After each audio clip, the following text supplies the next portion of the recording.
Hey everybody, and welcome back to the show. So I haven't uploaded any 11.13 content for about a week. Actually, since last year, technically. So if you remember from the last episode, we left off with the spare transmission in a crate cliffhanger. And here we are, as you can see. I've got this one completely dismantled now too. Yes, we have 1, 2, 3 transmission housings in the shop now. 2 of those 3 are going to be moving out of here very soon. But serial number of the new parts donor, 5U3248. That puts this right mid 1949 model year. So we have 11 years difference between the freshly dismantled parts donor and the first gen 1113. But in that time, not a lot really changed. There are a few differences, asterisk. We'll get into that later. But almost complete interchangeability between these if you know what you're changing. So a few of the main differences, I put the top cover back on this transmission with the shifter, even though there's nothing inside, just to show you. This has the later 90-degree bent shifter on it. I love these things. For operating, for working, I much prefer these lower profile 90 degrees to, well, we got the 1113 one here. That's maybe a 30, probably not even that. I just like how that 90 stays low, doesn't get in your way. For operating, I do like that better. And engineering brilliance right here. They gave you a dipstick for gearbox oil level. So much more convenient than the level plug that's way down here on the side of 1113. Final drives and undercarriage and tracks is in the way. It's always dirty. It's difficult to get to.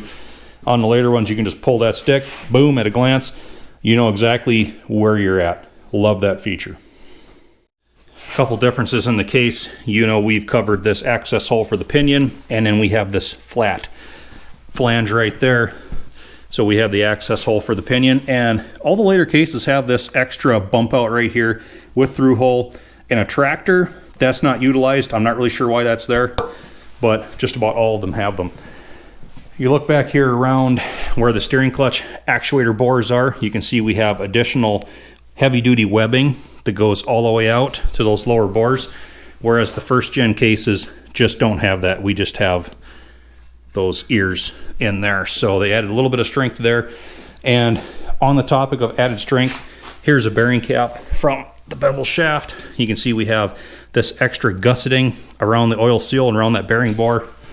First gens didn't have any of that, so they weren't as worried here. But of course, by the time they came out with the 5Us, D311 up front, they were putting a little bit more power through there. So that pretty much explains that. So what did we find when we cracked into that 5U case? Well, we got it all on the bench. So this gear cluster is 1113 original. This gear cluster is 5U parts machine. And at a glance, they all look the same. And we're highly interchangeable here.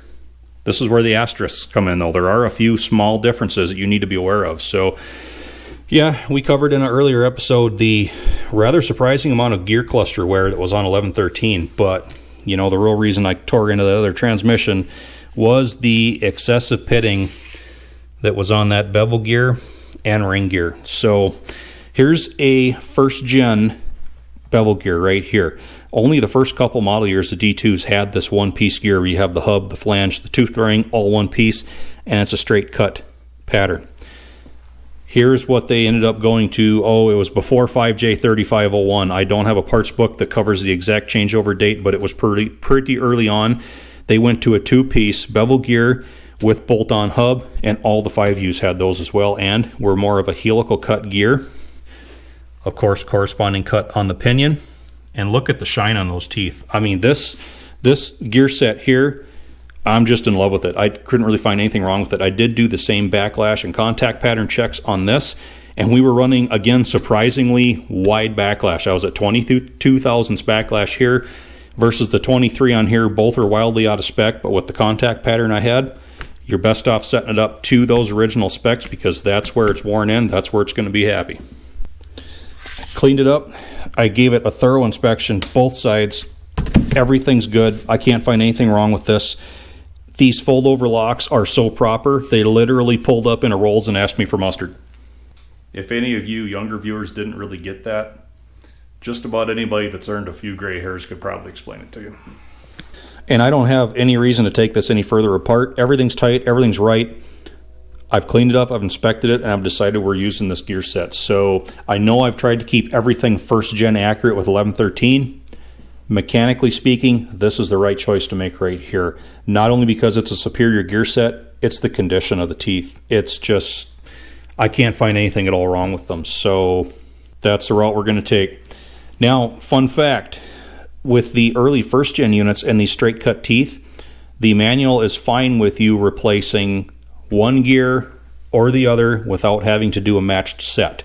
These were not as precision ground as the later helical cut ones. These helical cut ones, even the manual states they are serviced as a matched set because they are matched to one another during the machining process. So you do have a lot greater flexibility with the first gen straight cut gears. They kind of don't care. As long as you can set them back up and get a reasonable contact pattern, you're going to be good to go with those.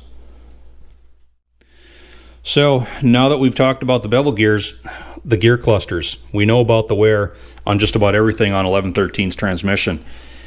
The 5U transmission had much better gears. This was not an egg machine. I don't think third and fourth were hardly used at all, but even like first, second, reverse does not look bad. There is none of that spalling on the teeth. There's no abnormal wear. Everything shines good in the light. You can see everything's still a pretty fresh, clean surface yet. And you know what? I like this back bearing on the counter shaft a lot better than what was on 1113. There is no horrible wear on this counter shaft like where 1113 had the heavy 3/4 gear wear on those splines.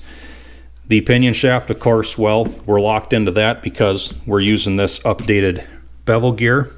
Reverse idler also looked a lot better, and it was way better on the shaft and on the bearing on the inside.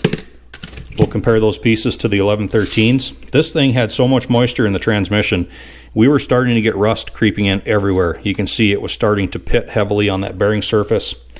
Here's the roller bearing. You can see many of them have heavy rust spots starting. Moisture is an enemy inside these gear sets. You can even see we've got rust on that second and reverse gear. It's a shame. Well, these were pretty heavily worn anyway, but in Minnesota, we have a climate that is especially prone to building moisture inside gear sets on machines that sit for a long time. It's a temperature swing kind of thing. When you have a cold night and it turns into a warm day, you are going to have a condensation cycle that builds inside gear cases every time you have that temperature swing. It virtually stops during the wintertime because everything's cold and pretty much inert all the time anyway, and it slows down quite a bit during the summer. But spring and fall temperature swings on machines that have sat for years and years in Minnesota, I've drained quarts of water out of gear compartments that could not have had water enter them any other way. It's a condensation thing. It gets in the oil. It hangs on, like I've talked about before. Oil drains off of gears, accumulates in the bottom. Everything up above that eventually starts getting dry, and then that constant moisture cycle on them, it starts rusting them from the inside out. It's just something that happens in this area. So fortunately, the 5U did not suffer that fate, and a lot less gear cluster wear than what was on 1113. So I'm also using the input shaft out of that 5U. It has a much better bearing on the inside right there. It has a much better race. 1113's bearing was also starting to get pocked a little bit on the rollers. It had a lot rougher race. One thing I did do was I salvaged the pilot bearing race off of the end of 1113's shaft, and I put it on the 5U because the 5U's clutch compartment had been quite rusty at one time, and that race got chewed up way too bad to ever hold a seal.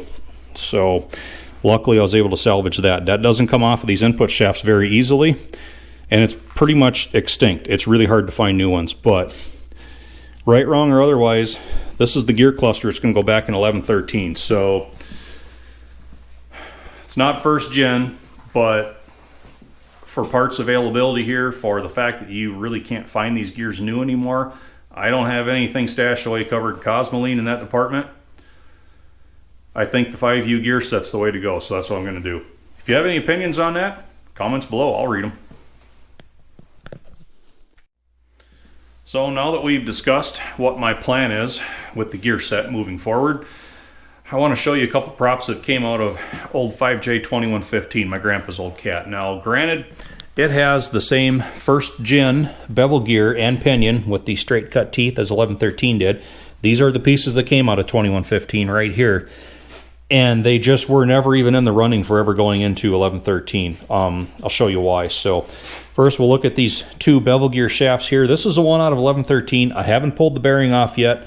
I'm waiting until I have new bearings in hand. I've got a few leads that I'm chasing down. I'd really like to get some new bearings and races to go on either side of that gear, but in the meantime, we're leaving that just as it is. But otherwise, it's an almost pristine shaft. Everything, splines, the steering clutch hub surfaces, the taper, the keyway, the threads, everything on here just needs some mild cleaning and it's going to be perfect. But we have this other bevel shaft right here. This is what was in 2115 when my grandfather first got it, like mid-1980s. And it wasn't very long before he suddenly lost power to the right-hand track.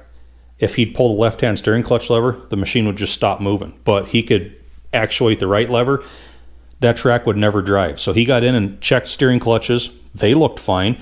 Dug a little bit deeper, and then he found this. Yeah, that's that's not supposed to happen. So what happened was the taper where the bevel gear goes, the shaft actually twisted itself off right on the other side of that.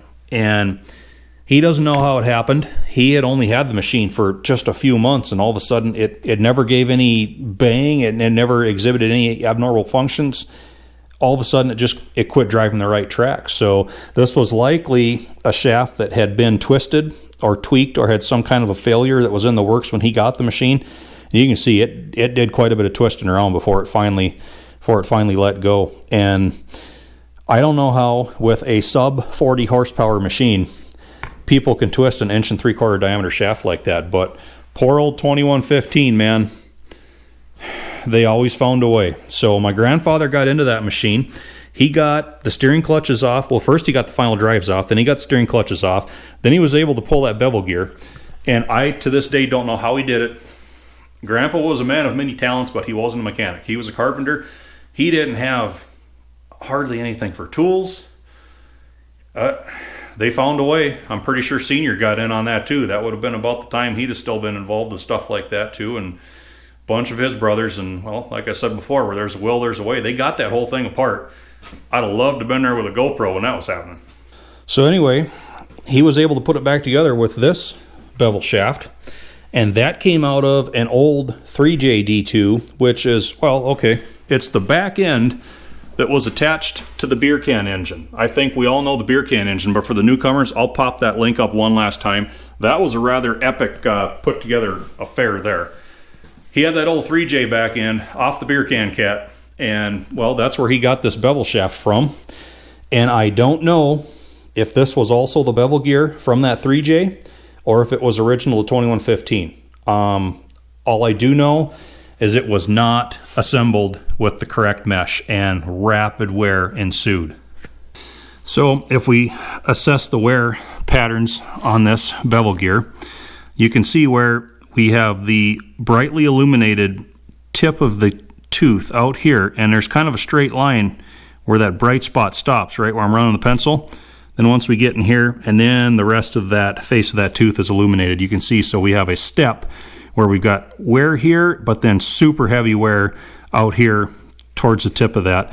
And also it had some very sharp heel contact when it was set back up again, because the GoPro is probably not going to pick it up, but we've got some elevated ridges on the basically the heel end of that bevel gear tooth where the pinion wasn't even contacting until you got in about here, and then it just wore heavily after that. And even when I should say that wear also transferred to that pinion. So even when I was running 2115, you'd take that thing in a straight line and you could always hear like a whirring noise, gear noise coming from that bevel gear and pinion because of the wear on that. That gear is pretty much hatched.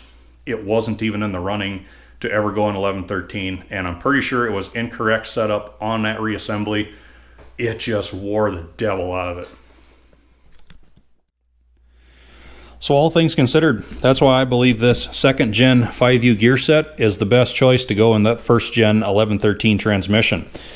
And this casting is my next big project. To do the final cleaning on this, we need to rehab gasket surfaces, we need to chase holes, we need to give the bell housing a thorough cleaning, de-rusting, and then one more cleaning in the gear compartment and each of the steering clutch compartments. That's going to be a job in itself. There's still probably a whole day's worth of work just cleaning that casting, just getting that thing ready, but that's the home where all those gears are going to have to live. So just like anything else, we have to do it right. That's going to wrap this video, everybody. I know we didn't do any work in this at all, but I wanted to catch you guys up on where I'm at, the things I've been doing. It takes a long time when you get into, multiple gear sets like that. I looked at everything from 2115, I looked at everything from the 5U, I looked at everything from 1113. Lots of cleaning, lots of assessing, lots of tedious work.